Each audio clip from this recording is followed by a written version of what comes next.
Hey, it's Mike Brennan. I'm doing a very special interview this day. We're at Zingerman's Roadhouse. I'm with Steve Case, the former founder of AOL. We all remember AOL. I was a member for 10 years myself. And now he has a Roadshow. Rise of the Rest. Rise of the Rest. And why Ann Arbor? Everyone's going to wonder. Why are you here?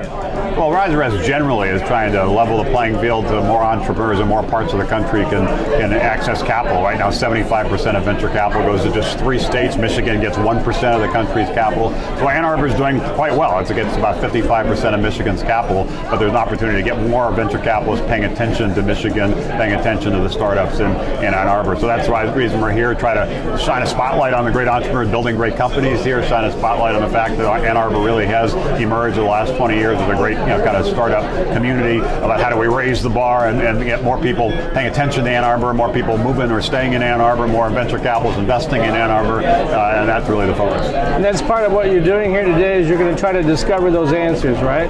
Yeah, well, we've been doing this now for several years. This is our 30th city we visited in the last 3.5 years.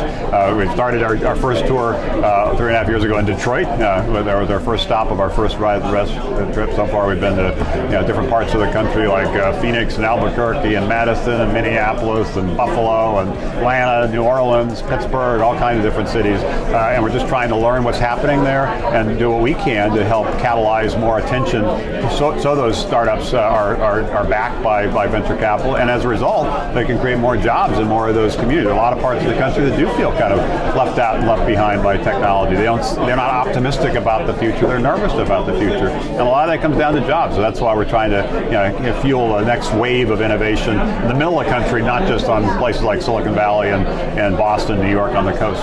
Yeah, having been a former newspaper man, I got to work in New York, Silicon Valley, Seattle. So I spent a lot of time on the coast and then came back here to Ann Arbor. But certainly you can afford to live in Ann Arbor versus having to have a $400,000 a year salary in other places. So I guess that would be one advantage, right? No, one advantage. We see that in a lot of these Rise of the Rest cities. The cost of living is lower, plus people have some connection with Ann Arbor or some part of Michigan. They grew up here, they went to school here, they'd actually like to work here, but many times they had to leave because there wasn't opportunity here, and there was a brain drain in many parts of the country. Part of the goal of the Rise of the Rest is to back more of those entrepreneurs who are creating more of those jobs, so people want to go home and move back to where they have roots. They are able to do that, and obviously Ann Arbor is punching above its weight already. There's a lot of momentum here, a lot of startups here, but how do you kind of take it to the next level? Sure. Well, one of the exciting things you're going to be doing later today is the pitch contest, where the winner, I believe, gets $100,000. Right. That's wonderful. I mean,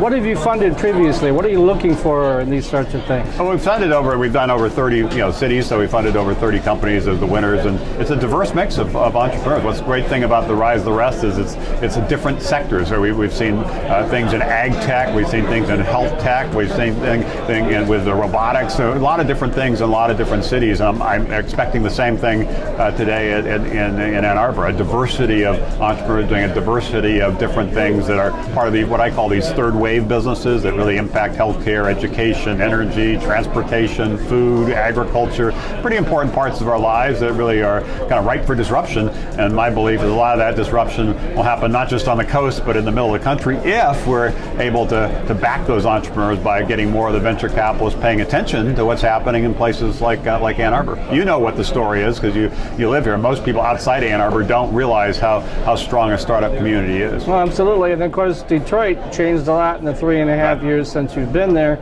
It's now $2,000 a month apartments, and there's people are moving downtown. You have a lot of young people, a lot of vibrancy. So those are two good things. Very exciting to see. And there are obviously still many challenges in Detroit, but the leadership of the governor, the mayor, Dan Gilbert, and others in Detroit has really been impressive. And as a result, it kind of has turned the corner. And it was before, after a half century of kind of being in free fall, it's now fighting its way back. And a lot of that is because of the innovation happening from those entrepreneurs, from those startups that are creating more jobs and getting people to move back to the downtown and even getting people who left Detroit or left Michigan because 20, 30 years ago there was no opportunity. More and more of them started thinking of coming back. So there's a boomerang of talent. So I think that bodes well for Detroit and bodes well more broadly for Michigan.